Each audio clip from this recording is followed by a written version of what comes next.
नमस्कार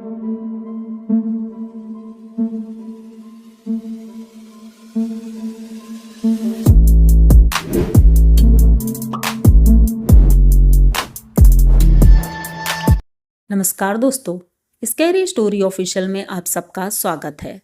आज की कहानी की तरफ बढ़ने से पहले चैनल को सब्सक्राइब कर लीजिए और अगर कहानी अच्छी लगती है तो प्लीज़ लाइक एंड कमेंट करना मत भूलिएगा। दोस्तों, आज की कहानी बहुत ही ज़्यादा डरावनी और बहुत ही ज़्यादा इमोशनल भी है, तो ध्यान से सुनिएगा। कहानी है सुनील और सीमा की। ये दोनों हस्बैंड वाइफ हैं और इन दोनों के घर में पूरी फैमिली मतलब सभी एक साथ रहते हैं।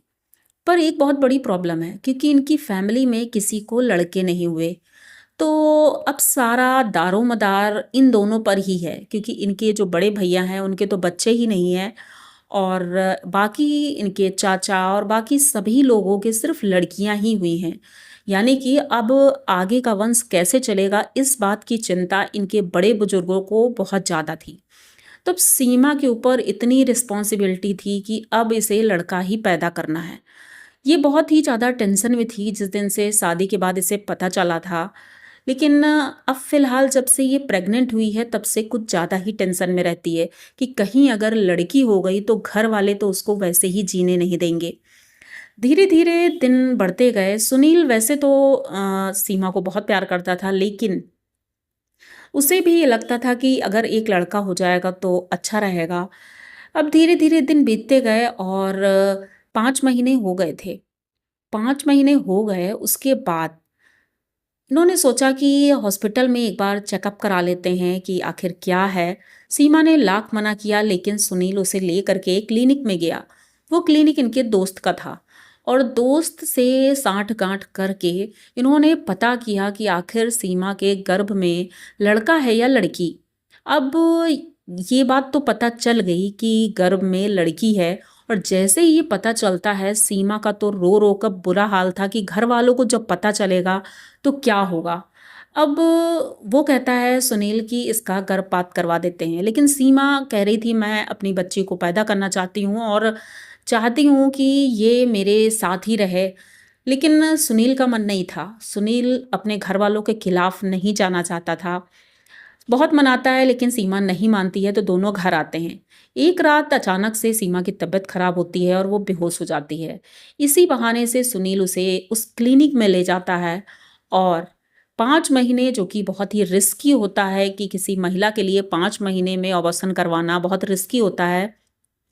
लेकिन सुनील ने ये सब नहीं सोचा और उस इलाज के बहाने उसका अबॉर्शन करवा दिया। जब उसे होश आता है क्लिनिक में, तो वो समझ जाती है कि मेरा अब सब कुछ उजड़ चुका है। ये पता चलते ही वो तुरंत बाथरूम में जाती है और वहीं पर अपने आप को खुश कर लेती है। उसके बाद वो तो अब इस दुनिया में नहीं थी। उसके घर वाले ये सोच रहे थे कि इतना बुरा तो नहीं होगा, लेकिन इतना बुरा हो चुका था। अब उसका पति जो सुनील उसे बहुत ज़्यादा चाहता था, उसे अपनी करनी पर दुःख हो रहा था। लेकिन अब कर भी क्या सकता था? कुछ भी नहीं, क्योंकि उसने ये सब सोचा ही नहीं था। उसका क्रियाकर्म होता है, 13 दिन 13वीं भी हो जाती है, सब कुछ हो जाता है। लेकिन अब बारी थी उस हॉस्पिटल की, क्योंकि उस क्लिनिक में अब सीमा की आत्मा लोगों को दिखाई देती थी। जिस दिन वो मरी थी उसके 13 दिन बाद से उस हॉस्पिटल में बच्चे अचानक से गिर जाते थे बेड से, छोटे नवजात बच्चे, और उनकी माँओं की तबीयत खराब हो जाती थी। कुछ ना कुछ अलग अलग एक्टिविटीज़ वहाँ शुरू हो गई थी। हॉस्पिटल के लोगों को समझ में आ गया था कि यहाँ पर कुछ गलत हो रहा है, लेकिन सीमा के बारे में किसी को कुछ भी नहीं पता था कि उसके साथ ऐसा क्या हुआ था। सबको लगा कि शायद उसने अपने घर वालों की वजह से या किसी कारण से सुसाइड किया है। तो अब इनके घर वाले तो नॉर्मल थे, अपने घर में ही थे, किसी को कुछ पता नहीं था हॉस्पिटल में क्या हो रहा है और वहाँ पर एक्टिविटीज़ बहुत ज़्यादा बढ़ गई थी। इसी बीच एक नई महिला आई जो प्रेग्नेंट थी, उसके बच्चा होने वाला था। वो सीढ़ियाँ चढ़ रही थी और पता नहीं किस कारण से उसका पैर फिसला और वो नीचे गिरती है, उसके सर पे चोट लगती है, उसके बाद उसकी मौत हो जाती है।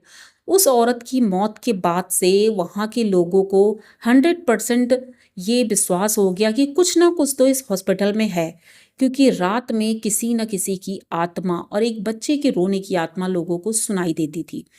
ये बहुत ही ज़्यादा डरे सहमे लोग रहते थे। कई लोगों ने अपने रूम खाली कर दिए थे।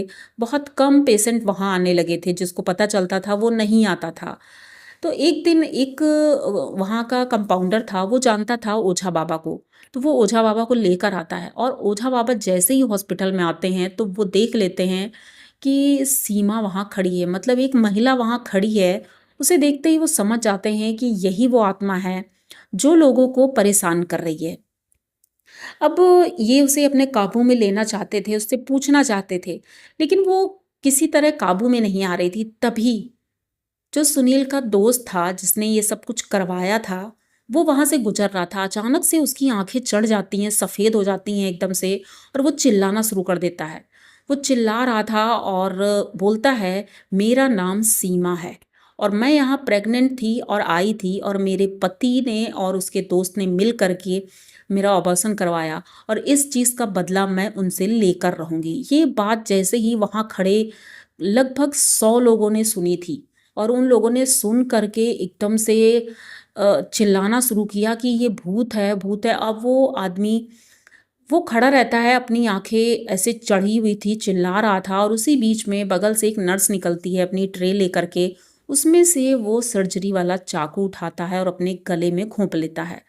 उसे आनन फानन में हॉस्पिटल के अंदर एडमिट किया जाता है, लेकिन उसे बचाया नहीं जा सका। यानी कि सीमा ने अपना बदला ले लिया था एक इंसान से। अब बारी थी उसके पति की।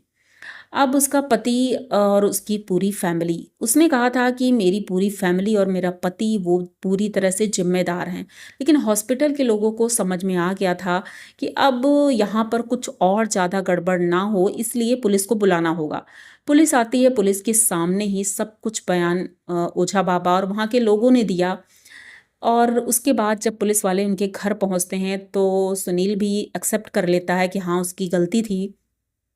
तो उनको सज़ा मिलती है और अब शायद सीमा को मुक्ति मिली थी, क्योंकि उसके बाद से उस हॉस्पिटल में कोई भी आत्मा नहीं दिखाई पड़ी। यानी कि सीमा को मुक्ति मिल गई, उसका बच्चा भी अब वहाँ नहीं था शायद। तो आप लोगों को ये कहानी कैसी लगी? अगर अच्छी लगी हो तो प्लीज़ चैनल को सब्सक्राइब करिए, लाइक कमेंट करिए, शेयर करिए। इसी तरह की नई और अनोखी कहानियाँ मैं लेकर आती रहती हूँ। तो मिलते हैं फिर किसी नई कहानी में, तब तक के लिए डरते रहिए।